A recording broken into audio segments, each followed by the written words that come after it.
King Nagarjuna and Sumanth మధ్యన ఏవేవో విభేదాలు వచ్చేశాయని మీడియాలో చాలా టాక్స్ వినిపించాయి. ఆ తర్వాత వీరిద్దరి మధ్యన జరుగుతున్న ప్రతి విషయాన్ని భూతద్దంలో పెట్టి చూసి ఏవో గొడవలు ఉన్నాయంటూ రాయటం పరిపాటి అయిపోయింది.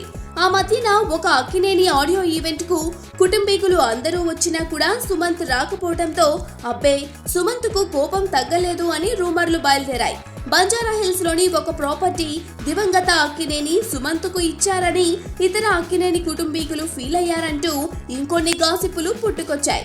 అయితే అవన్నీ వట్టిదేనని మనం కింగ్ నాగ్ ట్వీట్ చూసి అర్థం చేసుకోవచ్చు.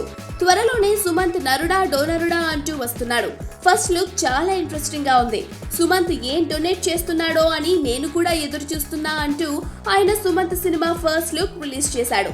ఈ ట్వీట్ చూస్తే ఆయనకు తన మేనల్లుడు అంటే ఎంత ఇష్టమో తెలియట్లేదా?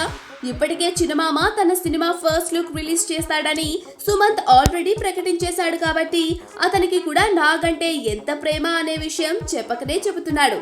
అంటే వీరి మధ్యన వచ్చిన గ్యాప్ తాలూకు రూమర్లన్నీ మీడియా పెట్టిన ఫిట్టింగేగా.